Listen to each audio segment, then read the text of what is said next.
Olá pessoal, em parceria com o blog dos concursos, estamos aqui para falar um pouquinho de informática. Meu nome é Anete de Paula. Você também pode entrar em contato comigo através do e-mail anetegil@gmail.com ou o Facebook, Anete Gil, ou ainda para quem usa o Twitter, @AneteGil. Tentei colocar o mesmo login para facilitar a localização através das redes sociais.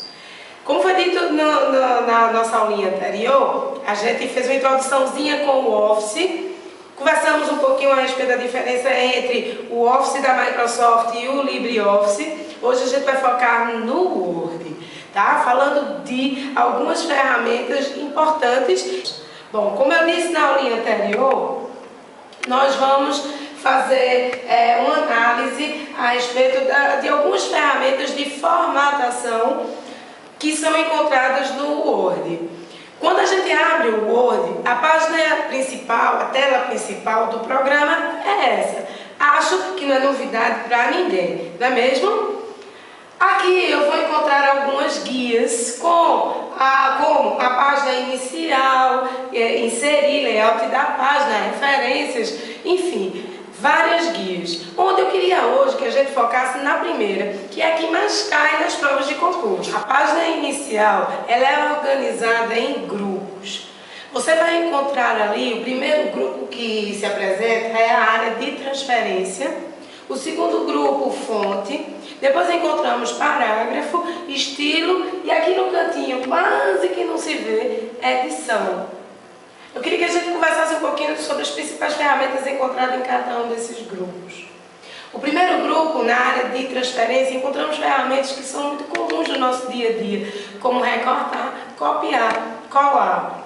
Mas além disso, de recortar, copiar e colar, onde recortar é representado pela tesoura, copiar pelas duas folhinhas e o colar pela pastinha com uma folha, primeiro, serve para quê, né? Recortar para mover, para eu pegar um texto que está numa parte do meu arquivo e levar para outra parte. Tirar de um lugar e colocar em outro. Copiar, tirar uma cópia. Ficou fácil. E colar, como a gente costuma brincar em sala, se colar, colou. Que na verdade, se a gente parar para analisar, como eu posso colar diversas vezes, é na verdade uma cópia. Só que uma cópia da área de transferência para o texto. O que a gente conhece por copiar é copiar do texto para a área de transferência. Essas três ferramentas elas são muito manjadas nas provas, mas ainda assim continuam caindo nas provas. As teclas de atalho a gente não pode esquecer de jeito nenhum. Ctrl X para recortar, Ctrl C para copiar e Ctrl V para colar. Apesar disso, outras ferramentas ainda nesse grupo são cobradas, inclusive pegando muitas pessoas desprevenidas, porque só estuda essas três. Uma delas é a própria área de transferência, onde Bill Gates, a partir da versão 2003, decide que a gente tem a possibilidade de editar essa área de transferência e gerenciar até 24 itens nela. Mas isso só é possível se eu abrir a área de transferência. Aí você pergunta, Anete, como é que eu abro isso? Está escondido, mas eu vou te mostrar onde é. Se você pegar o seu mouse e der um clique neste cantinho inferior direito do grupo, onde tem uma setinha, vou clicar para vocês verem. Quando eu clico, ele abre um painel aqui à esquerda, onde ele vai me mostrar o que existe na área de transferência. Se você observar, ele a partir desse momento permitirá que eu controle até 24 itens nessa área. Então, como eu ia dizendo, na área de transferência eu posso gerenciar até 24 itens. Se você observar, isso é mostrado aqui em cima.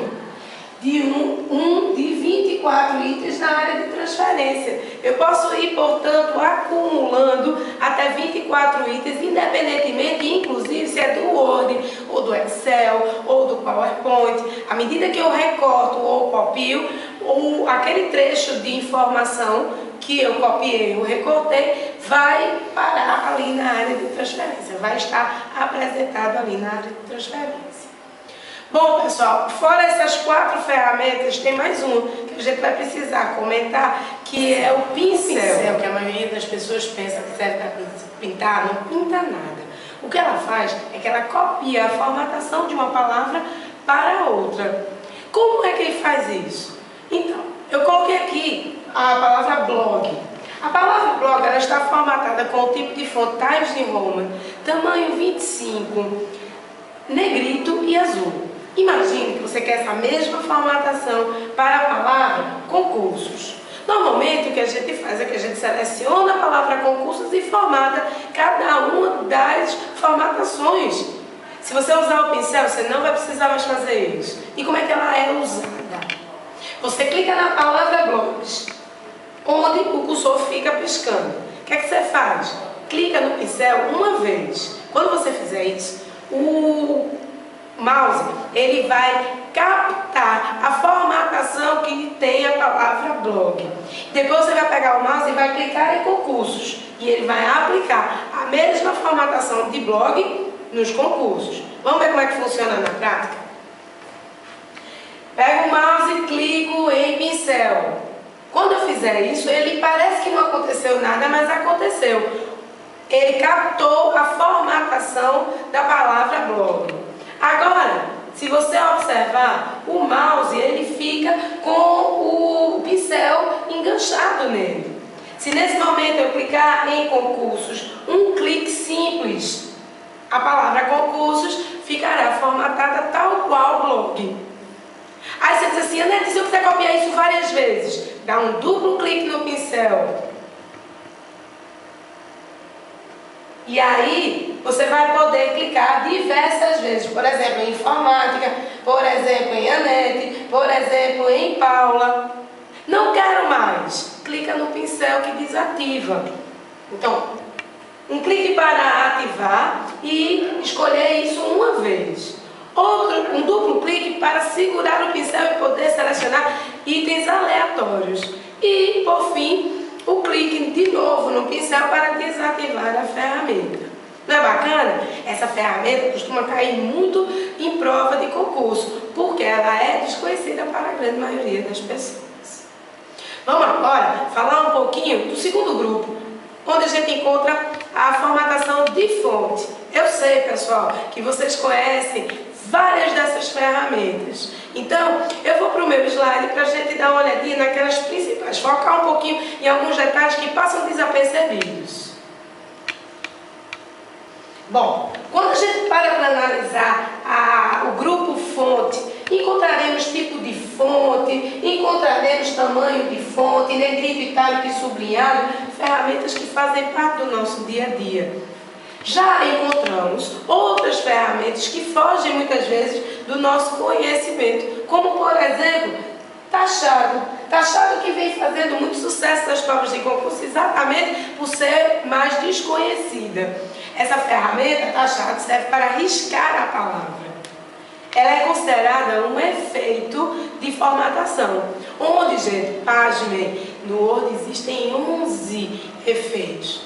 Você diz assim, Anete, onde é que eu encontro tudo isso? Se você clicar na setinha, sempre na setinha, lá no cantinho, ele abre essa caixa de diálogo. Essa caixa de diálogo traz todas as formatações de fonte, onde eu vou encontrar as mesmas que eu tenho lá no grupo de fonte, como tipo de letra, estilo e tamanho, como também, por exemplo, os efeitos. Onde eu tenho aqui o taxado, que eu acabei de explicar, que é o riscado. Mas às vezes eu quero dar 2 riscos numa palavra. Então ele tem aqui o taxado duplo. Fora isso, também encontramos ferramentas como o sobrescrito, que é a possibilidade de escrever na parte de cima, o subscrito, que é escrever na parte de baixo. Temos a possibilidade de colocar uma sombra. O problema é que quando a gente usa, as pessoas querem que fique uma sombra muito grande. E normalmente fica uma sombrinha quase imperceptível. Encontramos ainda outros efeitos como contorno, onde ele deixa a letra vazada, fica só o contorno da letra. Relevo, que a gente conhece como alto relevo, aquela sensação que a letra ela vai saindo do papel. Gente, é só uma sensação, viu? E baixo relevo, o inverso, a sensação que a letra está entrando no papel. Fora isso, encontramos versalete, que é uma maiúscula pequena, Porque normalmente quando a gente pede maiúscula, ela cresce. E a Versalete não, ela muda a forma da letra de minúscula para maiúscula, mantendo o tamanho dela pequenininha, como se fosse uma minúscula. E temos ainda a possibilidade de ocultar o texto. Você diz, Anete, para que eu vou usar isso? Sinceramente, não sei. Mas que se você quiser esconder algo de alguém, pode ser uma boa solução. Você oculta o texto e ali fica escondidinho. Ninguém vai ver. A menos que peça para mostrar, né? Para mostrar. Bem, essas são as principais ferramentas do grupo Fonte, onde sempre vale ressaltar alguns atalhos, como o de negrito, Ctrl N, o de itálico, Ctrl I, o de sublinhado, Ctrl S. Eu sei que para a maioria de vocês isso é sabido. Agora, gente, não podemos esquecer de algumas outras ferramentas. Por exemplo, o sobrescrito, a gente que cai de vez em quando em prova, a gente utiliza o Ctrl Shift e o sinalzinho de mais no teclado. Já para o subscrito, a gente utiliza o Ctrl e o igual. Tá? Então fica aí essas dicas com relação à fonte. Vamos falar um pouquinho de parágrafo.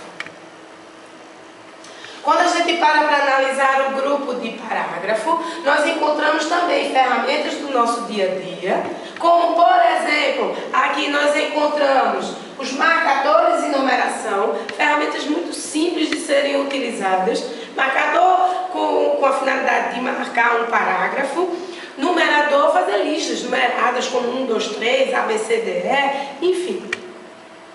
Encontramos ferramentas um pouco menos utilizadas, como aumentar e diminuir o recuo, né, do parágrafo. Então, outras ferramentas que também utilizamos nesse grupo, alinhar à esquerda, alinhar à direita, centralizar e justificar. Penso que eu não estou contando novidade para ninguém, porque essas ferramentas elas são muito cobradas, né, na formatação dos textos. Ainda assim, encontramos outras ferramentas que precisam ser mencionadas, porque são cobradas em prova. Uma delas é essa ferramenta aqui, ó, onde, através dela, podemos realizar o espaçamento entre as linhas, onde a ABNT, inclusive, exige nos seus trabalhos científicos que haja um espaçamento de 1,5, o que a gente chama de 1,5 no popular. E aí você vai encontrar não só 1,5, mas com 2, com 3, e aí você tem várias possibilidades de fazer aquele espaçozinho entre as linhas. Aqui encontramos uma ferramenta, pessoal, que no popular é conhecida como de A a Z. A gente não pode trabalhar assim, viu, pessoal? Por quê? Porque na prova ele vai pedir o nome certo. E como é o nome dessa ferramenta? Classificar. Classificação em ordem crescente e classificação em ordem decrescente. O Word ele permite a classificação de 3 tipos de informação: número, data e texto. Então, se eu tenho lá uma relação de itens e quero colocar em ordem alfabética, você vai conseguir através dessa ferramenta. Fora ela, existem 2 ferramentas que são muito ligadas a tabelas. Ainda assim, podemos usar no texto, que é a possibilidade de colocar um sombreamento e uma borda. A borda, que pode ser borda superior, inferior, esquerda, direita, enfim. Se você clicar aqui ao lado, você vai encontrar todas as bordas que são possíveis de serem utilizadas. Se a gente clicar na setinha, a gente abre a caixinha de diálogo. E aqui, pessoal, podemos encontrar todas as possibilidades de formatação de parágrafo, básicas como o alinhamento, um pouco mais elaboradas como o recuo. A questão dos espaçamentos também são encontrados aqui. Vale ressaltar algumas outras formatações que podemos utilizar com relação a parágrafo e que muitas vezes passam desapercebidos. Aqui embaixo encontramos as configurações de tabulação, que são ferramentas que são pouco cobradas em prova e a gente pode até estar tratando em uma outra oportunidade. O outro ponto que a gente pode observar é aqui em cima. Na segunda aba, segunda guia, dessa caixinha de diálogo, com quebras de linhas e de páginas, que também podemos trabalhar em uma outra oportunidade. Eu aqui quero só levantar a possibilidade da gente falar disso em outro momento. Gente, existem outras ferramentas dentro dessa guia, como por exemplo, as ferramentas de localizar e substituir, que podem ser mencionadas em algumas provas, não é? Localizar, onde você digita uma palavra e ele localiza para você. Substituir, onde você digita uma palavra e ele pode substituir por outra, por padrão inclusive, e ele mantém a formatação. Bom, pessoal, espero que vocês estejam acompanhando bem o nosso conteúdo e a gente pode detalhar em outros encontros. Até lá!